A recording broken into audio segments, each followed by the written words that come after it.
ஏசையா, காரணம் நீதானையா.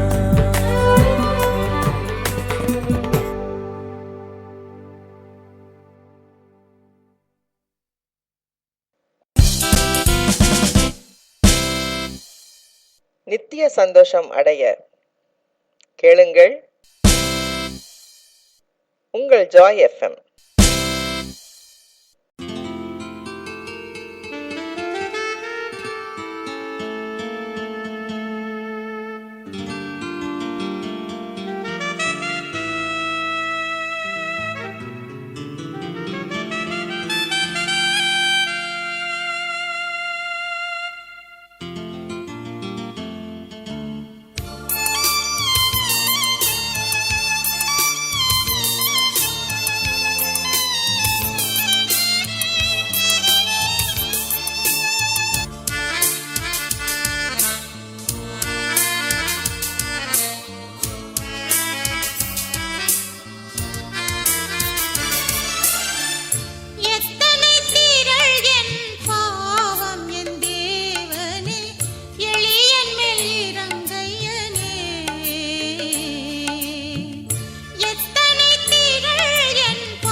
நீதிமொழிகள் 3ஆம் அதிகாரம். என் மகனே, என் போதகத்தை மறவாதே. உன் இருதயம் என் கட்டளைகளை காக்க கடவது.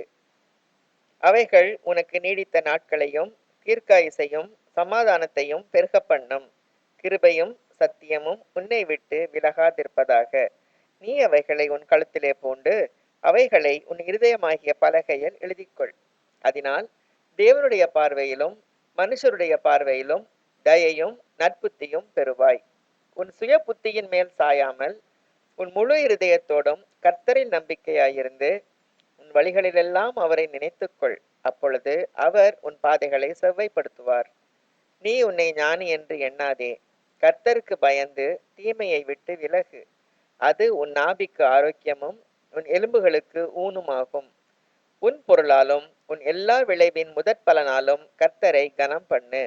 அப்பொழுது உன் களஞ்சியங்கள் பூரணமாய் நிரம்பும். உன் ஆலைகளில் திராட்சரசம் புரண்டு ஓடும்.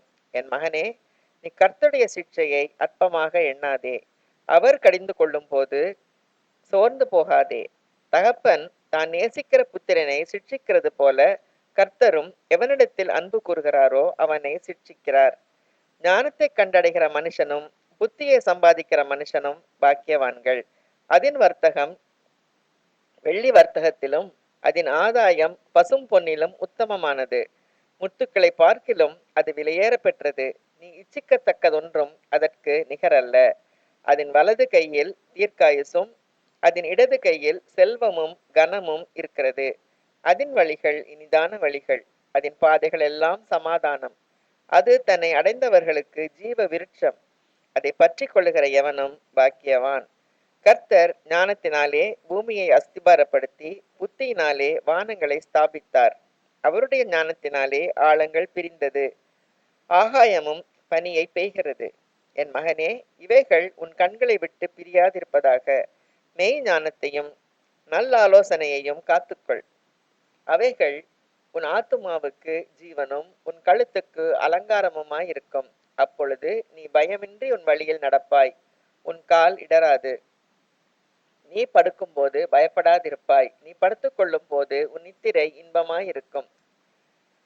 சடுதியான திகிலும் துஷ்டர்களின் பால் கடிப்பும் வரும்போது நீ அஞ்ச வேண்டாம்.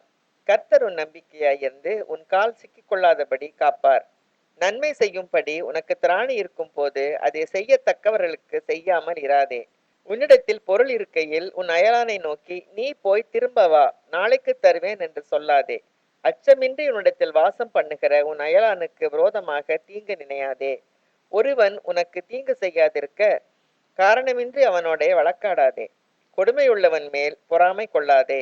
அவனுடைய வழிகளில் ஒன்றையும் தெரிந்து கொள்ளாதே. மாறுபாடுள்ளவன் கர்த்தருக்கு அருவருப்பானவன். நீதிமான்களோட அவருடைய ரகசியம் இருக்கிறது. துர்மார்க்கனுடைய வீட்டில் கர்த்தரின் சாபம் இருக்கிறது. நீதிமான்களுடைய வாசஸ்தலத்தையோ அவர் ஆசீர்வதிக்கிறார். இகழ்வோரை அவர் இகழுகிறார்.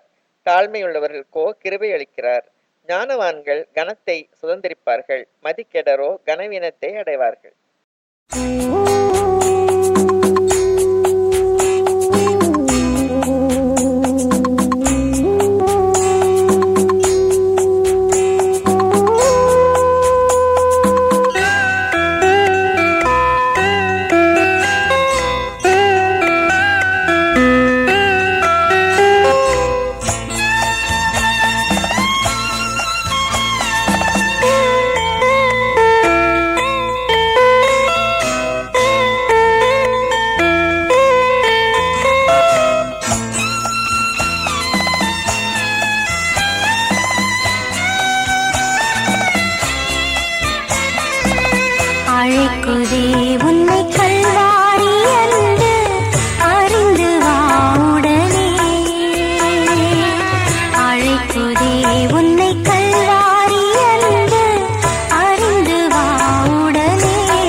சங்கீதம் 10:17.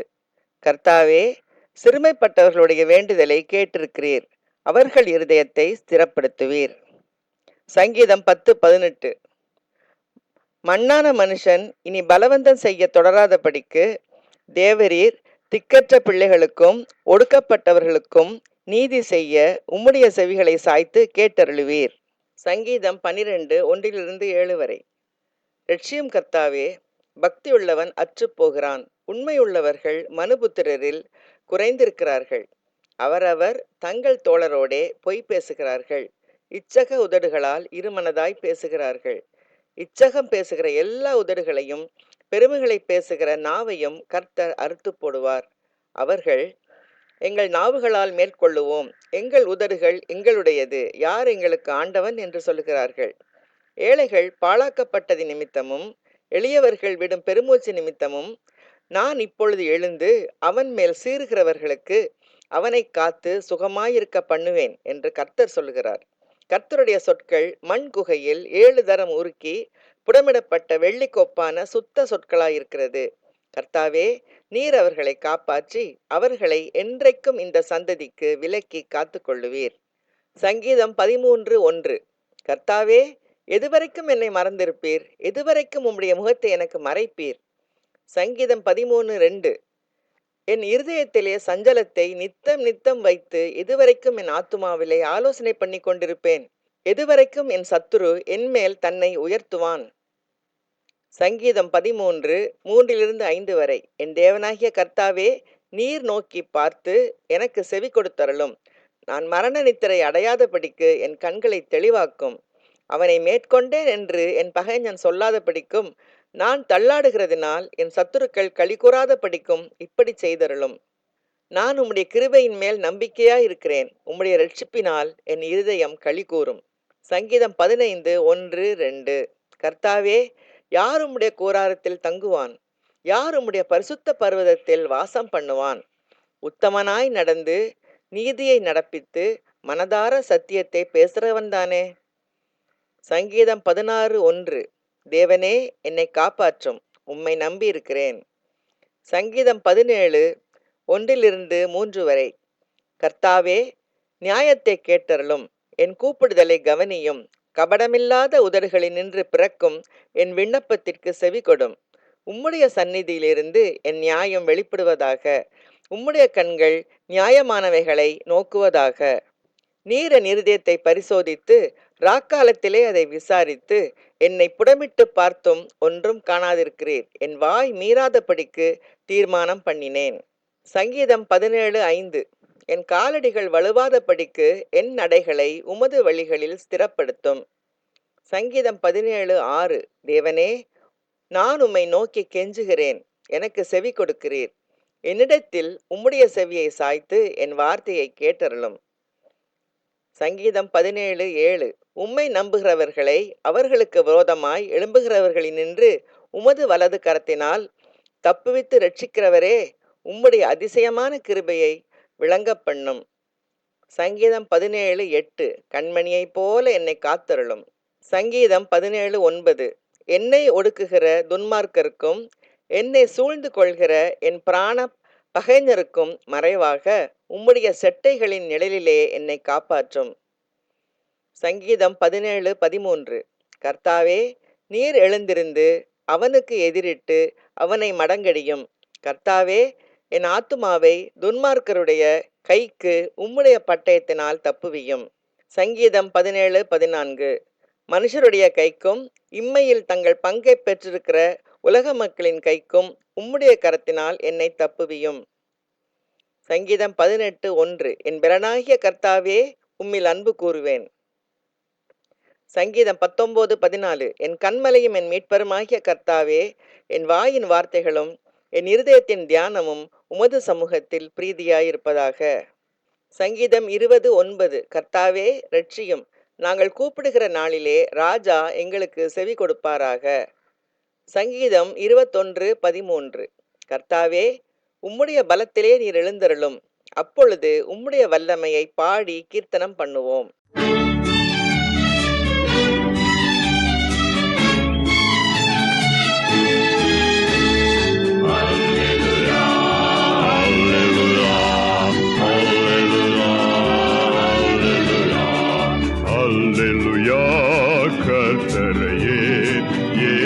உண்மையாய் துதியுங்கள். அவர் நடத்தும் செயல்கள் எல்லாம் பார்த்தோரை துதியுங்கள். வல்லமையாய் கிரியை செய்யும் வல்லோரை துதியுங்கள். எல்லோரையும் ஏற்றுக்கொள்ளும் இயேசுவை துதியுங்கள். ராஜாதிராஜனாம் இயேசு ராஜன் பூமியில் ஆட்சி செய்வார். அல்லேலூயா அல்லேலூயா, தேவனை துதியுங்கள்.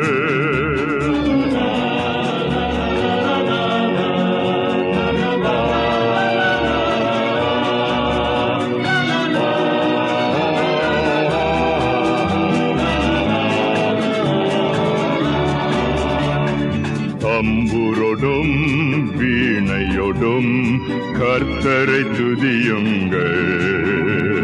இரத்தத்தினால் பாவங்களை போக்கினார் துதியுங்கள்.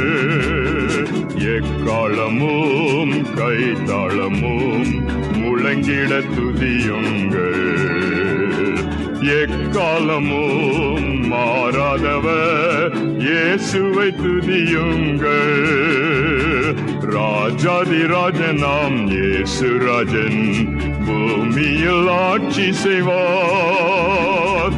அல்லேலூயா அல்லேலூயா, தேவனை துதியுங்கள்.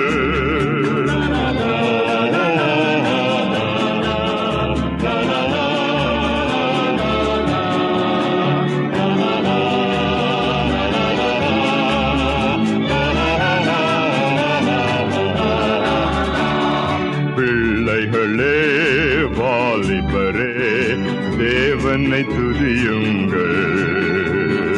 வாழ்வதனை அவர் பணிக்கே கொடுத்து நிற்துதியுங்கள்.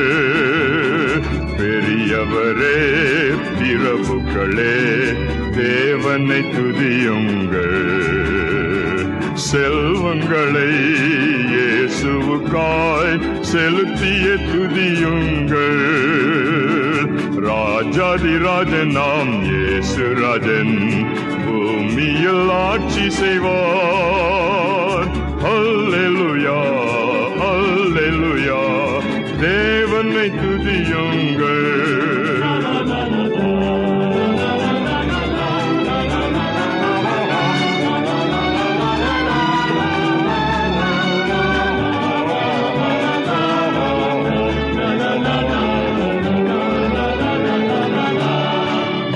கடலே சமுத்திரமே தேவனை துதியுங்கள். அலை அலையாய் ஊழியர்கள் எழும்பினார் துதியுங்கள். தூதர்களே முன்னோடிகளே தேவனை துதியுங்கள்.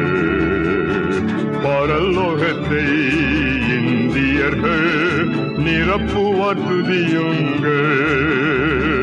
ராஜாதிராஜனாம் இயேசு ராஜன் பூமியில் ஆட்சி செய்வார்.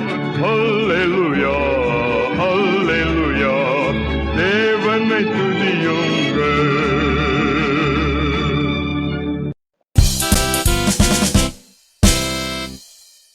கர்த்தரில் பலனடைய கேளுங்கள். Joy FM.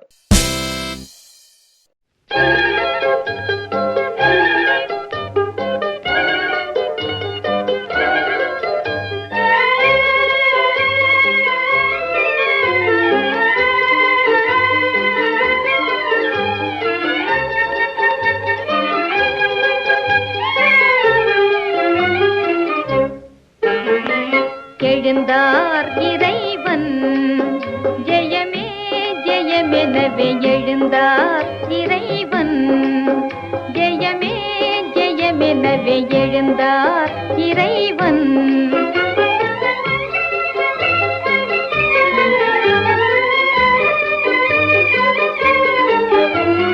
விழுந்தவரை கரையேற்ற அவர் தழுந்து மனு குலத்தை மாற்ற விண்ணுக்கெழுந்து நாம் அவரையே போற்ற.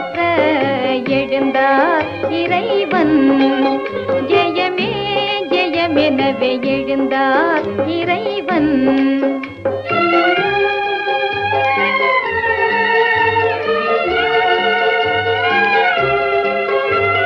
செத்தவர் மீண்டுமே பிழைக்க, உயர் நித்திய ஜீவனை அளிக்க, தேவபக்தர் யாவரும் களிக்க எழுந்தார் இறைவன்.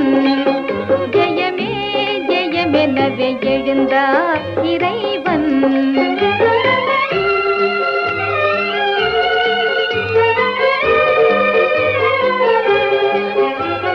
கருதிய காரியம் வாய்க்க, தேவ சுருதி மொழிகள் எல்லாம் காக்க, நம் இருதிரத்தாரையும் சேர்க்க எழுந்தார் இறைவன். ஜெயமே ஜெயமெனவே எழுந்தார் இறைவன்.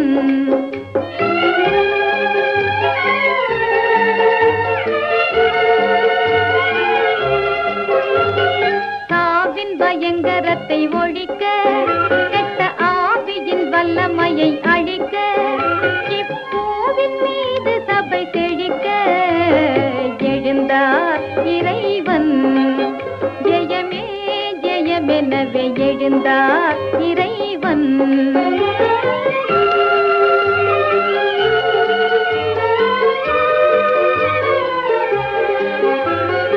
ஏதும் தீவினை செய்ய தூயன், எப்போதுமே நன்மை புரிலேயன், தப்பாது காத்திடும் நல்லாயன் எழுந்தார் இறைவன்.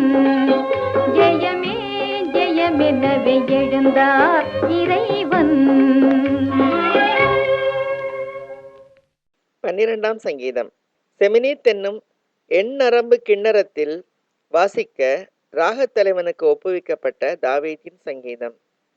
இரட்சியும் கர்த்தாவே, பக்தியுள்ளவன் அற்றுப்போகிறான். உண்மை உள்ளவர்கள் மனுபுத்திரரில் குறைந்திருக்கிறார்கள். அவரவர் தங்கள் தோழரோடே பொய் பேசுகிறார்கள். இச்சக உதடுகளினால் இருமனதாய் பேசுகிறார்கள். இச்சகம் பேசுகிற எல்லா உதடுகளையும் பெருமைகளை பேசுகிற நாவையும் கர்த்தர் அறுத்து போடுவார். அவர்கள், எங்கள் நாவுகளால் மேற்கொள்ளுவோம், எங்கள் உதடுகள் எங்களுடையது, யார் எங்களுக்கு ஆண்டவன் என்று சொல்லுகிறார்கள். ஏழைகள் பாழாக்கப்பட்டது நிமித்தமும் எளியவர்கள் விடும் பெருமூச்சு நிமித்தமும் நான் இப்பொழுது எழுந்து அவன் மேல் சீறுகிறவர்களுக்கு அவனை காத்து சுகமாயிருக்க பண்ணுவேன் என்று கர்த்தர் சொல்லுகிறார். கர்த்தருடைய சொற்கள் மண் குகையில் 7 தரம் உருக்கி புடமிடப்பட்ட வெள்ளி கொப்பான சுத்த சொற்களாயிருக்கிறது. கர்த்தாவே, நீர் அவர்களை காப்பாற்றி அவர்களை என்றைக்கும் இந்த சந்ததிக்கு விலக்கி காத்து கொள்ளுவீர். மனுபுத்திரரில் சண்டாளர் உயர்ந்திருக்கும் போது துன்மார்க்கர் எங்கும் சுற்றித் திரிவார்கள்.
இயேசு கிறிஸ்து செய்த அற்புதத்தின் செய்தியை கொண்டு வருகிறார் சகோதரர் சுரேஷ் ஜான்சன் அவர்கள். கர்த்தருக்குள் பிரியமானவர்களே, உங்கள் அனைவருக்கும் இயேசு கிறிஸ்துவின் இனிய நாமத்தினாலே என்னுடைய நல் வாழ்த்துக்கள். லூக்கா 13ஆம் அதிகாரம் 10 முதல் 13ஆம் வசனம் வரைக்கும் வாசித்து பார்த்தோம் என்றால் அங்கே பார்க்கிறோம், இயேசு ஜெப ஆலயத்திலே போதம் பண்ணி கொண்டிருக்கிறார். திரளான ஜனங்கள் கேட்டுக்கொண்டிருக்கிறார்கள். அங்கே 18 வருஷமாய் ஒரு பலவீனப்படுத்தும் ஆவினால் தாக்கப்பட்ட ஒரு பெண் வருகிறார்.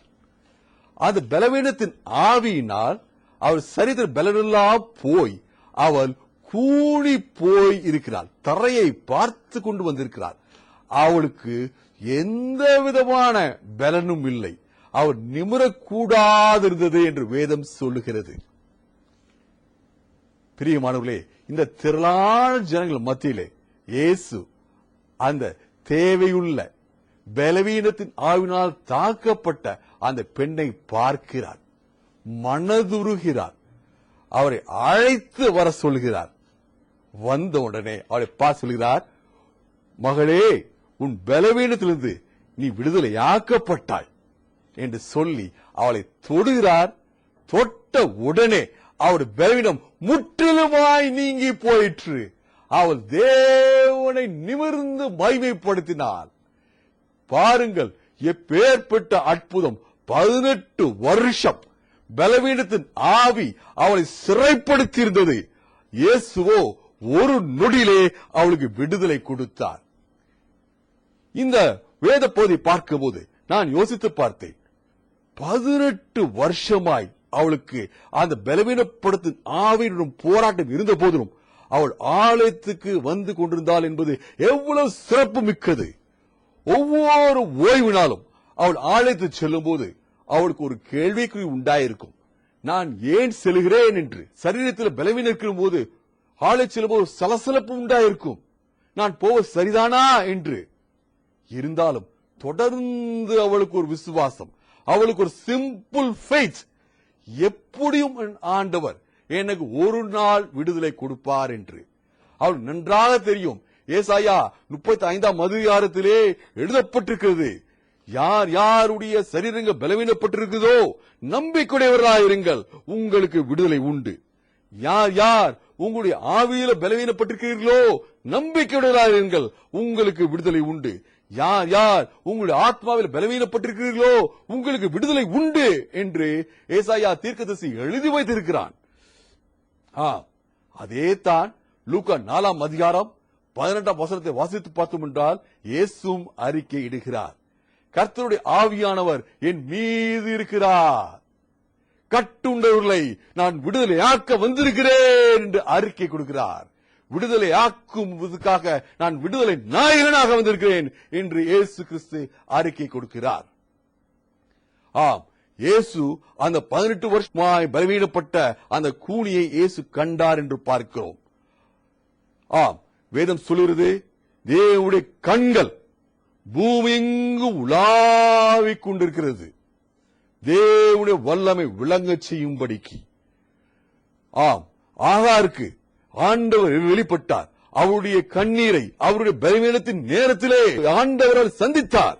ஆகவே அவர் ஆண்டவருக்கு காண்கிற தேவன் என்று பெயரிட்டார். அன்று காண்கிற தேவன் என்று பெயரிட்ட தேவன் இன்றும் நம்முடைய பலவீனத்திலே நம்மை காண்கிற தேவனாய் இருக்கிறார். ஒருவேளை நமக்கு சரீரத்தில் பலவீனம் இருக்கலாம், ஆண்டவர் நம்முடைய பலவீனத்தை காண்கிறவா இருக்கிறார். பலவீனத்தின் ஆவி நம்முடைய சிந்தனையை தாக்கலாம், நம்ம சிந்தனையை கூட செய்யலாம்.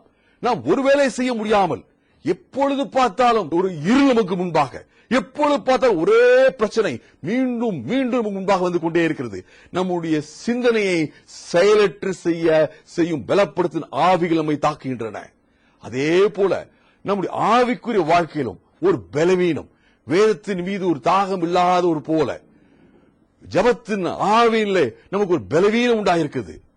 இப்படியெல்லாம் இருக்கும் பொழுது நமக்கு ஒரே ஒரு தைரியம், விடுதலை நாயகன் நம் மத்தியிலே இருக்கிறார், நம்மை காண்கிற விடுதலை நாயகனாக இருக்கிறார் என்று பார்க்கிறோம். மத்தேயு 8ஆம் அதிகாரம் 17ஆம் வசனம் சொல்கிறது, நம்முடைய பலவீனங்கள் எல்லாம் அவர் ஏற்றுக்கொண்டார், நம்முடைய பலவீனங்கள் எல்லாவற்றையும் ஏற்றுக்கொண்டார். நம்முடைய பலவீனத்தில் எல்லாவற்றையும் விடுதலை ஆக்கி நம்மை குணம் ஆக்குகிறார். ஹல்லேலூயா.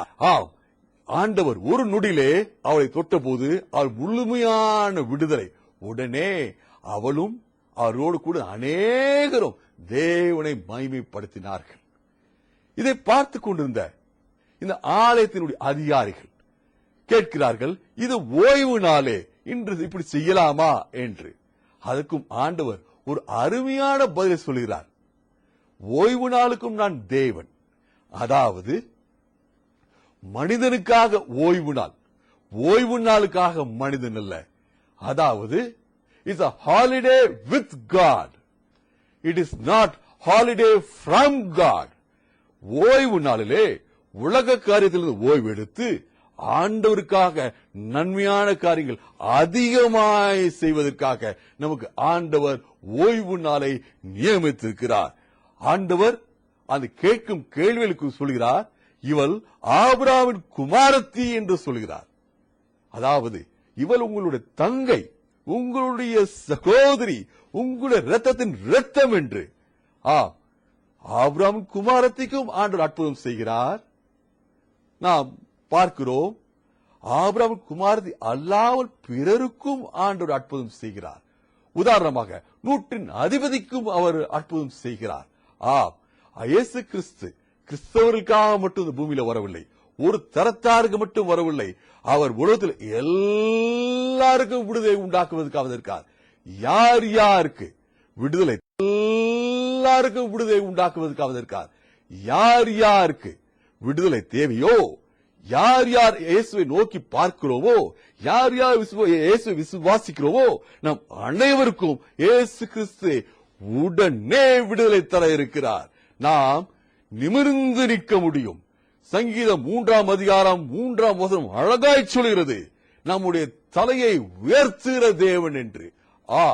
இந்த வேளையிலே இந்த டிவி காட்சியை பார்த்துக்கொண்டு யாராவது ஒருத்தர், எனக்கு ஒரு பலவீனம் இருக்குது, என்னால் சற்று கூட இந்த பலவீனத்திலிருந்து வர முடியவில்லை, என்னை பலவீனம் அதிகமாக தாக்குகிறது என்று சொல்வீரானால், வேதம் உங்களை பார்த்து சொல்கிறது, குமாரன் உங்களை விடுதலை ஆக்கினார், மெய்யாகவே மெய்யாகவே விடுதலை ஆவீர்கள்.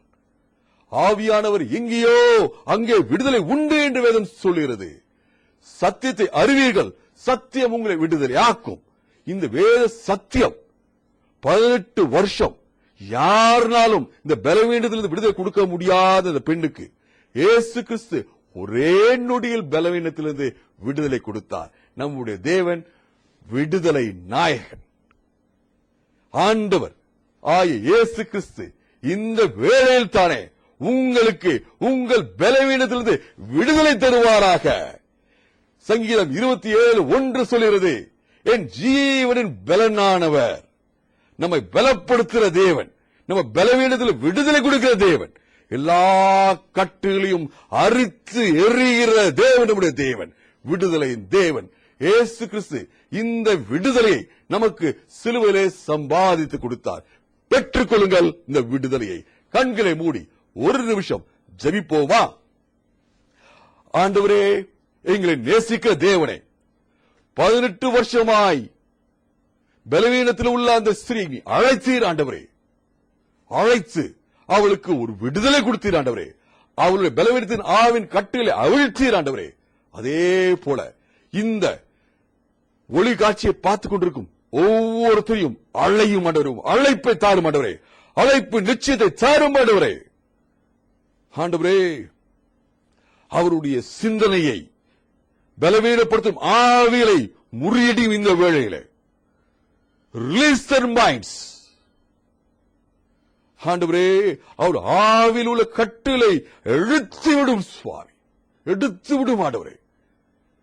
சரீரத்தில் உள்ள கட்டுகள் அவிழ்க்கப்படுவதாக இயேசு நாமத்திலே. ஆவி, ஆத்மா, சரீரம் மூன்றுக்கும் நீ தேவனாக இருக்கிற சுவாமி. ஆண்டவரே, நீர் விடுதலை ஆக்கினால் மெய்யாகவே விடுதலை ஆவீர்கள் என்று வேதம் சொல்கிறது. நாங்கள் ஒவ்வொருத்தரும் விடுதலை பெற்று விடுதலை நாயகன் நம்முடைய தேவனை ருசி பார்த்து ஆண்டவரே மகிமைப்படுத்துகிறோம். இயேசுவே உங்க மகிமை. இயேசு கிறிஸ்து மூலம் ஜெபங்களை ஏறெடுக்கிறோம் எங்கள் நல்ல பிதாவே, ஆமென்.